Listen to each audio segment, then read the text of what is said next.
नमस्कार अनि जय गोर्खा सम्पूर्णमा आजको यस भिडियो जिटिए अधीनस्थ क्षेत्रभित्र रहेका जति पनि हायर सेकेन्डरी स्कुलका सिनियर टिचर्सहरू हुनुहुन्छ उहाँहरूको निम्ति मैले यो भिडियो बनाउँदैछु।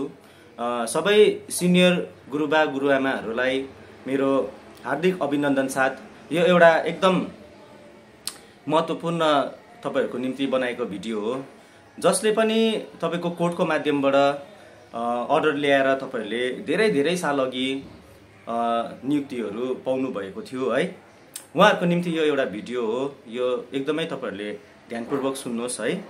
किन भन्दाखेरि आज 21औं शताब्दीको हामी मिड एजमा छौं है, 2025 साल र तपाईहरुलाई थाहा छ अब यो जमाना एकदमै अगाडि, अब टेक्नोलोजी धेरै अगाडि बढेर गएको एजमा हामी छौं हैन।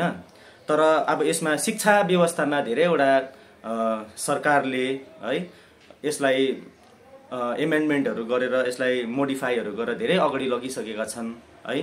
तपाईहरु त्यस समयमा कार्यरत हुनुहुन्थ्यो जब आरटी एक्ट थिएन हैन, एनसीटी नर्म्सहरु फ्रेम भएको थिएन। त्यो भन्दा अगाडि धेरै अगाडिदेखि तपाईहरु एउटा शिक्षक पेशामा कार्यरत रहेर धेरै वर्ष अगाडि नै तपाईहरुले कोर्टको माध्यमबाट नियुक्तिहरू प्राप्त गर्नुभयो र आज हामी एउटा यस समयमा आएर 2025 मा आएर म हजुरहरु समक्ष एउटा अपील गर्न चाहन्छु। यो के हो भन्दाखेरि यो एकदमै जटिल परिस्थितिको उयसमा अवस्थामा तपाई हामी छौं। किन भन्दाखेरि आज तपाईहरुलाई मैले सिनियर टिचर्सहरु जसले धेरै वर्ष अगाडि कोर्टको अर्डर लिएर तपाईले नियुक्ति प्राप्त गर्नुभएको थियो है, हामी एकदमै तपाईहरुको निम्ति आज चिन्तित छौं। किन भन्दाखेरि आज हेर्नुस् त्यसको बादमा जति पनि एजुकेसनको एक्टहरुमा पोलिसीहरु चेन्ज भयो, एमेन्डमेन्ट भयो, आज 2025 को मिड एजमा छौं हामी। यहाँनिर आज शिक्षक नियुक्ति प्रणालीहरु त्यो एज भन्दा आज धेरै डिफरेन्ट भएर गएको छ र यसमा तपाईको जुन चाहिँ एजुकेसन एक्टहरु छ, तपाईको सेन्ट्रल भन्नुस् स्टेट भन्नुस् एकदमै एमेन्डमेन्ट भएर स्ट्रिक्ट भएर गएको छ यो नानीहरुको गुणस्तरीय शिक्षालाई मध्यनजर राखेर हैन। अन्त 2009 मा राइट टु एजुकेसन एक्ट इम्प्लाइ भयो, त्यसमा तपाईको 21 को क्लजहरुमा भनेको छ कि गुणस्तरीय शिक्षा पाउनु नानीहरुको मौलिक अधिकार हो। त्यसकै आधार गरेर तपाईको NCTE national council for teacher education एक्टहरु फ्रेम भयो 23 अगस्त 2010 र 29 जुलाई 2011 मा हैन। अन्त यो प्रकारले शिक्षक नियुक्तिको रिक्रुटमेन्ट रुल्सहरु फ्रेम भएर यसलाई स्ट्रिक्टली अगाडि लगिरहेको छ। सरकार मात्र नभएर यसमा न्यायालय पनि एकदम सख्त छ हैन। हाम्रो डिमान्ड चाहिँ के हो भन्दाखेरि सम्पूर्ण भारतवर्ष जस्तै हैन अन्य राज्यतिर पश्चिम बंगाल क्षेत्र अरु क्षेत्रमा पनि जसरी तपाईको शिक्षक नियुक्तिको प्रक्रिया छ, जुन नियम कानुनमा छ त्यही अनुसार नै एडभर्टाइजमेन्ट भएर फ्री एन्ड ट्रान्सपरेन्ट वेमा तपाईको सिलेक्सन प्रोसेस हुनुपर्छ, ड्यू प्रोसेस अफ अपॉइन्टमेन्ट फलो हुनुपर्छ। तर जीटीए क्षेत्रमा जुन प्रकारले यहाँनिर अवैध शिक्षक नियुक्ति भएको छ यो एकदमै भ्रष्टाचारले घेरेको छ। यहाँनिर भायोलेसन्स अफ रुल्स एक्सटेन्ट रूपमा गएको छ हैन। र अर्को तपाईको मैले केही दिन अगाडि नै भन्दै थिए आजको एजमा आएर यो जुन चाहिँ रेगुलराइजेसन छ है, यो रेगुलराइजेसन आजको दिनमा against the constitution of India हो। यो संविधानको धाराहरुको अन्तर्गत यो एकदमै यसको विपरीत छ। र आजको दिनमा पनि जुन चाहिँ आज जीटीए क्षेत्रमा रहेको कतिपय पद अधिकारीहरु र नेतृत्व वृन्दहरुले कोर्टबाट आजको डेटमा पनि म्यान्डेटरी अर्डर ल्याएर जुन प्रकारले यहाँनिर अनैतिक कार्य गरिरहेको छ विदाउट एप्राइजिङ द कोर्ट हैन, कोर्टको आँखामा धुलो हालेर आजको दिनमा पनि ड्यू प्रोसेस अफ अपॉइन्टमेन्टलाई यिनीहरुले नागेर गएर जुन चाहिँ म्यान्डेटरी अर्डरहरु निकालेर यहाँनिर यो कार्यहरु गरिरहेका छन्। हामीले 4 तारिख हाम्रो संगठनको माध्यमबाट हेर्नुस् इन्टरभेन्सन मात्रै गर्यौं हैन, इन्टरभेन्सन गरेर त्यसलाई विथड्रल गराएको छौं। तर यहाँनिर जीटीए ले त आजको दिनमा सबैजनालाई भर्खालोमा हाल्न चाहदैछ। जसरी पश्चिम बंगाल राज्य सरकारले है कतिवटा उनीहरुको आफ्नो नेता जो यसमा संलग्न छ उनीहरुलाई बचाउनुको लागि आज हेर्नुस् 26,000 मा धेरै जना जेन्युइन क्यान्डिडेट्सहरु थियो, उनीहरुको भविष्यलाई आज बर्बाद बनायो।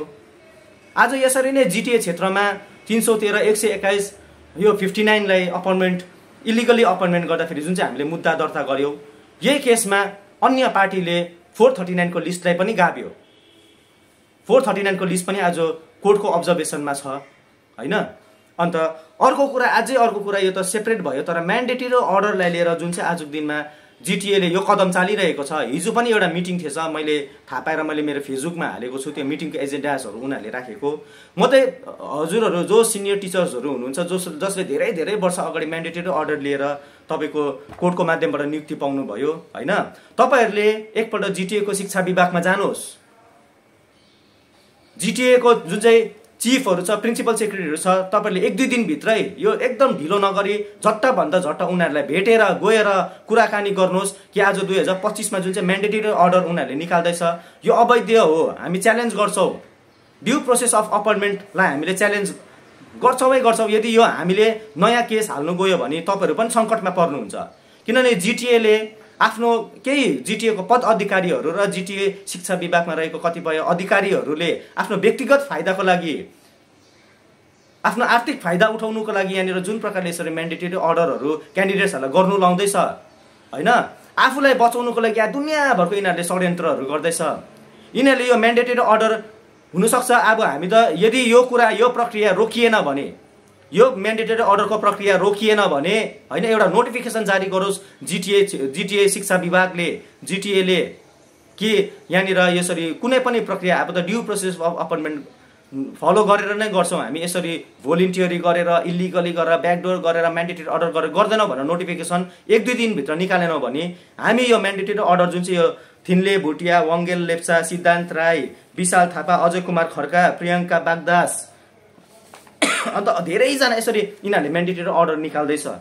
हामी यसको विरुद्ध हामीले मामला गर्नु पर्यो नि, यो त हाम्रो हक र अधिकारको कुरा हो, यहाँ इक्वल अपर्च्युनिटी हुनुपर्छ भनेर हामीले मामला गरिरहेका छौँ। र यदि यो नयाँ मामला हामीले थप्नु पर्यो भने तपाईँहरू पनि सङ्कटमा पर्छ, किनभने जिटिएले आफूलाई बचाउनुको लागि, आफ्नो बेस देखाउनुको लागि पहिलाको यो जुन चाहिँ म्यान्डेटरी अर्डरहरू कोर्टमा प्लेस गर्दैछ, यसमा जसको अर्डर कपी पनि यिनीहरूले प्लेस गर्नु सक्छ आफूलाई बचाउनुको लागि। यतिसम्म गिरेर यहाँनिर यो शिक्षक नियुक्तिमा भ्रष्टाचार भइरहेको छ। यो म तपाईँहरू सिनियर टिचर्सहरू जति पनि हुनुहुन्छ जसले कोर्टको माध्यमबाट धेरै धेरै साल अगाडि नियुक्ति पाउनुभयो, तपाईँहरू गएर अब यहाँनिर यो जुन चाहिँ इडी छ जसले बदमासी गर्दैछ, यो मनोवेन्द्र मोदक छ है, यो डिआई अफिसमा गएर तपाईँले सोध्नु, जिटिएको जो नेतृत्ववृन्दहरू छ, प्रिन्सिपल सेक्रेटरी छ, डिएम छ हैन, तपाईँहरू सक्नुहुन्छ भने राज्य सरकार भएकोमा जानुहोस्। तपाईँहरू अझै यहाँनिर जुन चाहिँ यो इक्रामुलबारी जसले यो केस लड्दैछ उसलाई गएर रिक्वेस्ट गर्नुहोस्, लहरा तान्दा पहरा गर्जिन्छ है, लहरा तान्दा पहरा गर्जिन्छ। यिनीहरूले जुन चाहिँ आफ्नो व्यक्तिगत फाइदाको लागि, आफ्नो सेलेक्टेड फेभरेट क्यान्डिडेट्सहरूलाई नियुक्ति दिलाउनुको लागि जुन प्रकारले यिनीहरूले ब्याकडेट गरेर जुन प्रकारले यिनीहरूले अनैतिक कार्य गर्दैछ, हामी यो अब 5-6वटा केस त हामीले गरिसकेका छौँ। यदि यो म्यान्डेटरी अर्डरको एगेन्स्टमा पनि हामी फ्रेस केस फाइल गर्नु पर्यो भने लहरा तान्दा पहरा गर्जिन्छ। यो कुराको रोकथाम तपाईँहरूले कसरी हुन्छ, यो छिट्टोभन्दा छिट्टो तपाईँहरूले कदम चाल्नुहोस्। आजको भोलि नै यो जस्तो मेरो भिडियोमा पर्छ तपाईँहरू छिट्टोभन्दा छिट्टो ग्रुप बनाएर यो तपाईँहरूले गर्नुहोस्, यसमा म पनि सहयोग पुऱ्याउँछु। तर भोलिको दिनमा यदि यो म्यान्डेटरी अर्डरको एगेन्स्टमा हामीले एउटा फ्रेस केस फाइल गऱ्यौँ भने लहरा तान्दा पहरा गर्जिन्छ। यो सङ्कटबाट म तपाईँहरूलाई बचाउनुको लागि यो मेरो व्यक्तिगत थ्रुबाट, यो सङ्गठनको थ्रुबाट पनि होइन, कसैको थ्रुबाट पनि होइन, यो मैले मेरो व्यक्तिगत पर्सनल थ्रुबाट तपाईँहरूले मलाई सजेसन्स दिएको, तपाईँहरूलाई म एउटा सजेसन्स राख्छु। यहाँनिर मेरो भनाइ के हो भन्दाखेरि जुन साल 2019देखि म यता भिक्टिमाइज भएँ होइन, त्यहाँदेखिको चाहिँ म खोदाल्छु होइन। मेरोमा त्यस्तो ल्याकत पनि छैन कि म सबै केस लडौँ होइन। मैले 5-6वटा केस प्राइमेरी, अप्पर प्राइमेरी, 59 यो ग्रुप सी ग्रुप डी भयो होइन, यो कतिवटा केसहरू हामीले गरिरहेको छ। तर अझै पनि यो भार मेरोमा थपिन्छ भने र शिक्षा व्यवस्था ठिक हुन्छ भने, सुध्रिन्छ भने र योग्य उम्मेदवारहरूले उनीहरूले आफ्नो हक र अधिकारको न्याय पाउँछ भने म यो केस पनि लड्नुको लागि बाध्य हुन्छ। तर तपाईँहरूले छिट्टो 1-2 दिनभित्र मलाई छिट्टोभन्दा छिट्टो मलाई आश्वासन दिलाउनुहोस् कि अबदेखि उपरान्त जिटिएले यस्तो कदम गर्दैन, यस्तो बदमासी गर्दैन भनेर। यो म्यान्डेटरी अर्डर हेर्नुहोस् 2025 सालहरूको छ, यो कसरी निकाल्दैछ। आजको दिनमा हामीले च्यालेन्ज गर्यो भने अवश्य नै यिनीहरूले तपाईँहरूको यो जुन चाहिँ पहिलाको केसहरू छ, जुन चाहिँ कोर्टको आधारबाट तपाईँहरूले नियुक्ति पाउनु भएको थियो, त्यसलाई यिनीहरूले प्लेस गरेर तपाईँहरूलाई पनि सङ्कटमा पार्छ।